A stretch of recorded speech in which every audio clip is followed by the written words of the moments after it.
April 10th, 1924, Paul Earl Arsenault was born to George and Corrine in Church Point, Louisiana. After losing his mother at a young age, his father raised a family of 6 children.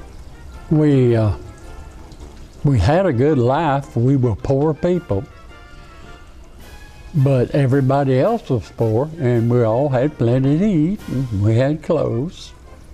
And we went to the movie every now and then. It cost us a whole dime. Went to church every Sunday.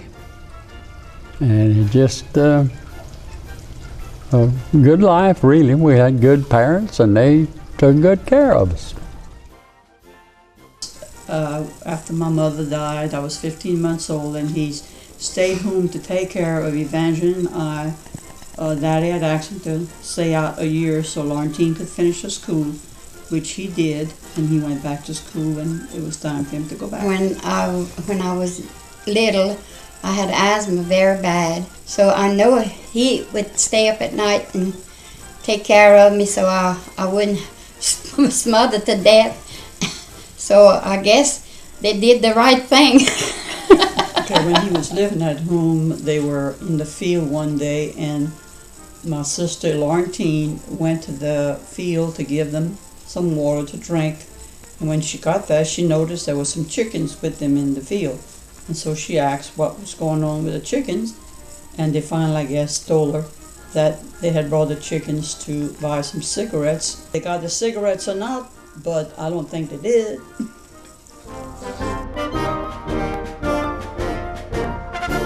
One day, a young dame named Luella Johnson crossed over the Texas border to visit some family, and the course of history was changed forever. It was the year I graduated in 1941, and she had come to stay with her aunt for a couple of weeks during the summer. We just met there in the restaurant, and we just got to meeting every weekend. I'd go in town and I'd meet her, and we got very close. And she told me she was 16 years old, but she kind of lied to me. When Uncle Sam came calling, Paul left the family farm in 1943 to head to basic training in Camp Roberts, California, where he arrived at the Pacific Theater on New Caledonia. After a week there, he was shipped to Guadalcanal in the Solomon Islands to join the Ohio National Guard to help reinforce their troop numbers after major losses. The Buckeyes then fought on Bougainville, Solomon Island for 12 months, holding 4 airfields that were under construction by the Seabees. Paul and his Buckeye buddies patrolled all over the island. Taken by boat 40 miles ahead of the lines, they would stay there for a week or two, scouting the enemy. On January 9, 1945, the Buckeyes landed on Luzon, Philippines. Paul was wounded February 9th and taken to Dayak Island to recover in the hospital for 3 months. Once he returned to his division, he was wounded again on his first patrol, but pressed on fighting ahead of the platoon until the war ended in 1945. V-mail from his sweetheart Luella was a constant reminder of why he needed to return home when his duty was over. He was reassigned to the headquarters, working in the message center as they planned the troop withdrawal. Leaving Luzon in late December, he arrived stateside in early December and was honorably discharged on Christmas Day, 1945. Really, there's not a whole lot to say except that I was given a job to do, and it was something we had to do. We did it, and thank God we lived through it.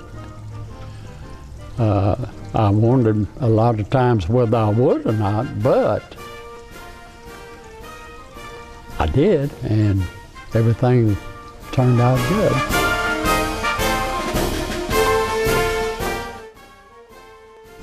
When I came back, she came to Louisiana and we got engaged. And she was still 16. He went to service, and he came back, started college, and then he left for the weekend on the 4th of July weekend to go meet Lou. and he never did come back. He stayed over there, and he's still over there.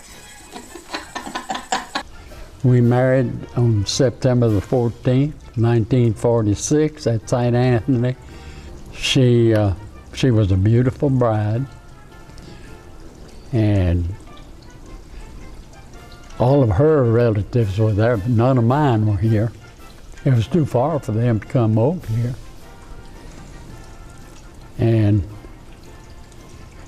we went on our honeymoon, we went to Galveston. And I don't know, we stayed probably a week, and we came back and we had an apartment rented, and we started our marriage.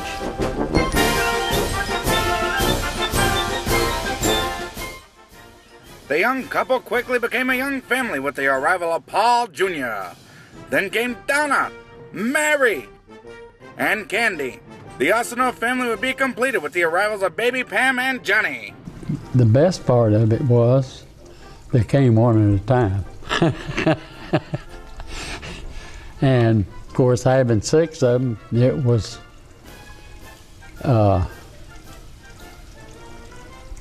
nice. We had a lot of ups and downs with the kids, but it worked out. They have always treated me like a king. One of my most favorite memories growing up, it seems like each summer, Mom and Dad always wanted to bring us different places on vacation. But it seems like we always ended up at Garner for some reason. I don't know why, but we just always ended up there. The very first time we ever went to Garner, we traveled all night. I think it was in a station wagon. We get to Garner early in the morning, and when we pulled up into our campsite, I think Mom was just about beside herself. She was ready to go home right then. But Daddy told her, said, "Look, baby, you go lay down in the front seat of the car, take you a little nap," and said, "We'll get the campsite set up, and everything will look so much different whenever you wake up from your nap." So she did. She went and laid down, and we got busy. There was me and the 4 girls. Johnny stayed with Grandma Tressie. He was just a baby. And so we got the campsite all set up, and when Mom woke up, we had, under the direction of Dad, we had never been camping before. We had the tent set up and the kitchen all set up for her and everything, and when she got up, she was fine. And we stayed the whole week, and it seems like generation after generation has each year made the trek out to Garner for a family vacation. And that was a very,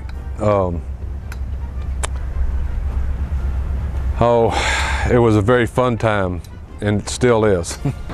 I'm standing outside an icon from my childhood. This was the Carnation ice cream parlor. Dad would call, "Hey, it's ice cream night." And we would jump in the car, all 8 of us, in the back of the station wagon, and we would drive over here. Well, the rule was nobody could get out but Daddy and Paul, because you can't bring 8 people in to make a decision on what to eat.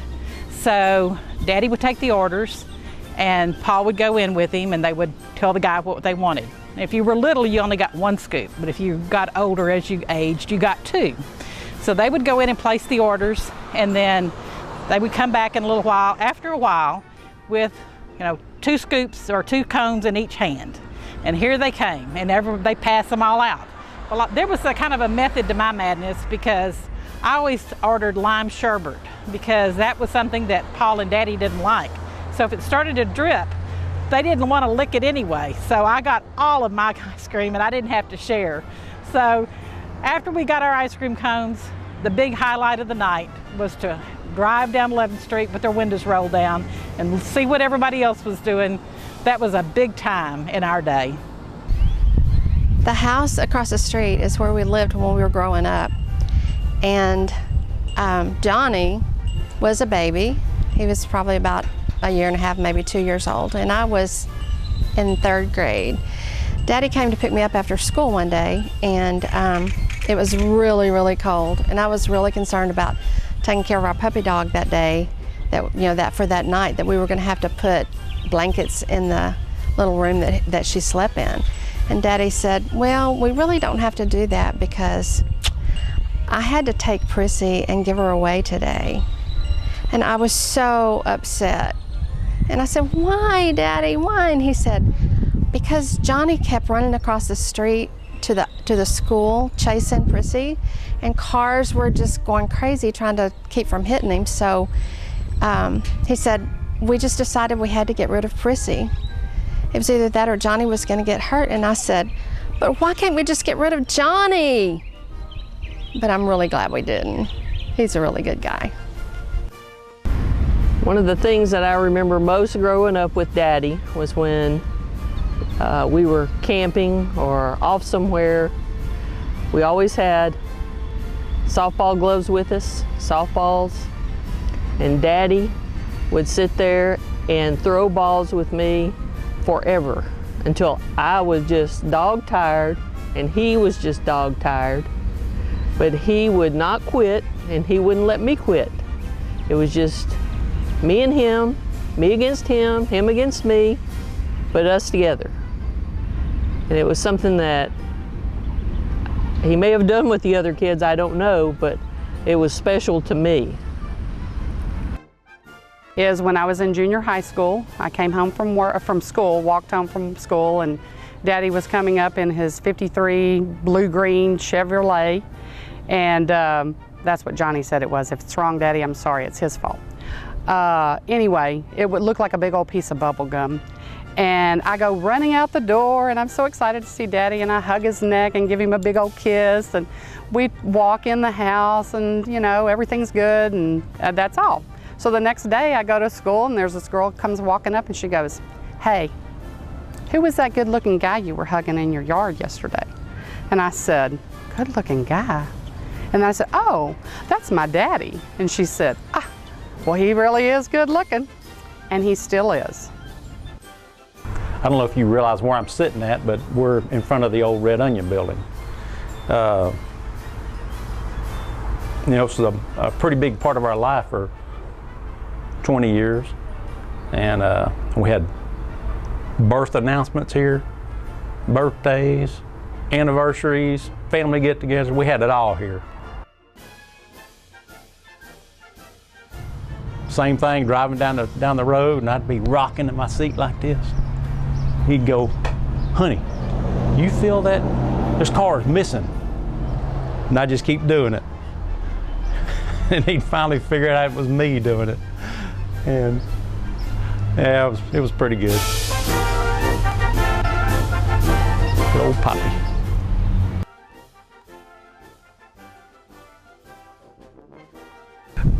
Hey, we're at the Veterans Memorial Garden at Forest Lawn Cemetery here in Beaumont. Several years ago, all my brothers and sisters, we as kids decided that we wanted to do something special for Dad to honor him for his service to our country. So we had his name inscribed here on this wall. And if you look real closely, you can see it. It was a real honor for us to do that for him. And one of the most fun things, honorable things that I've ever participated in with Dad is when we went to Washington, D.C. For the dedication of the World War II memorial. There was 19 of us that ended up in Washington, D.C. for that memorial dedication. And it was a real honor to be there with him for the dedication, and then for the presenting him with his medals that he had earned or won during World War II, during his service time to our country. I was very proud to be there, and very proud to be Dad's son. When I was a little girl, I walked up behind my daddy when he was laying on the bed, and I put my little hand, because I was very small, on his back, right on his wound from World War II. It was kind of purplish at that time, and it was a little gouged out, and I asked him what happened, and he told me that it was just a war wound. And I found out later that it was right next to his heart. So in time, he had gotten a Purple Heart. So that was a Purple Heart was awarded for honorable service. And that Purple Heart represented to me that purple wound that was next to his heart. So today, I'd like to offer my dad a Purple Heart because he has served his family honorably. So here is your Purple Heart from your family, Daddy. I've always been extremely proud of Poppy for his service to our country. I know it was a real hard time for him. I'm sure myself and everybody in our family really appreciates him for that. He is a hero.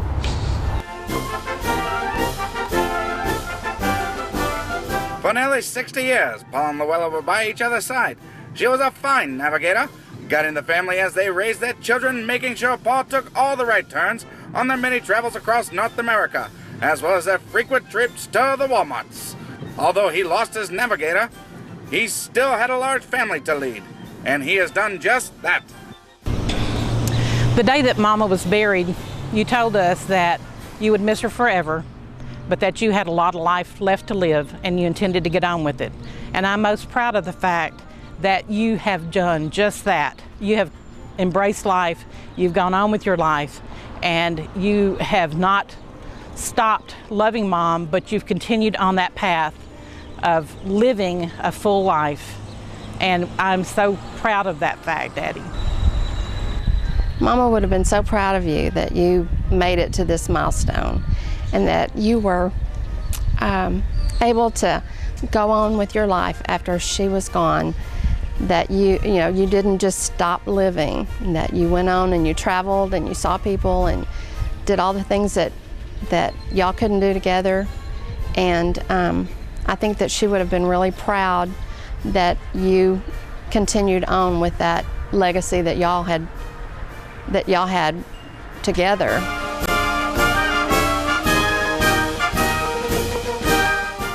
Although he had already made a trip during the war to the other side of the world, Paul got his first passport at the age of 81 and celebrated his 82nd birthday in Doha, Qatar. After his adventure, there was no stopping him. The man went to Italy, Greece, and for good measure, Doha again, and still many domestic journeys. Surely there are still places this young whippersnapper has yet to discover. April 10, 2014 is the day that will be remembered as Paul's 90-year V-Day. Happy birthday, Paul. Well, all I can say is that God is the one that said that I would live this long. And I'll tell you, I'll be honest with you, that I did not think that I would live this long when I got out of the service. And I thank God for it. That's all I can do. Je souhaite avoir une bonne fête et je t'aime beaucoup. Je souhaite avoir une bonne fête et je t'aime à toi. Dad, I want to wish you a happy birthday. 90 years. It was a long time coming, but we got there. You got there anyway. And it seems like that doctor in Houston said you would live to be at least 100. So you have at least 10 more years, and we're really glad for it. So have a happy birthday and many more to come. Happy 90th birthday, Dad. Thank you so much for being a part of our lives and for always wanting to be there for us. We appreciate everything you've ever done for us, and we are just so grateful for your life. Happy birthday, Dad. We're planning your next 100th birthday, so you plan to be there, because we sure will. Love you, Daddy. I'm so proud that we could all be here with you today and help you celebrate this 90th birthday victory.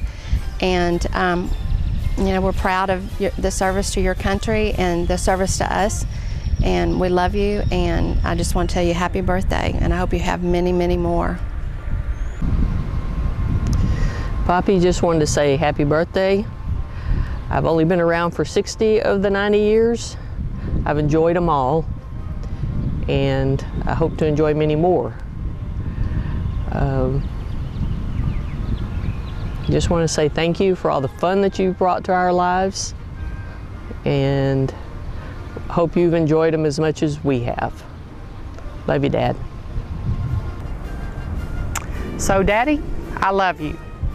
And I hope that our every morning walk continues until the day you go to heaven and see Mama, because there is not a better way to start the day than to see you, hug you, get that big kiss, and talk about our lives.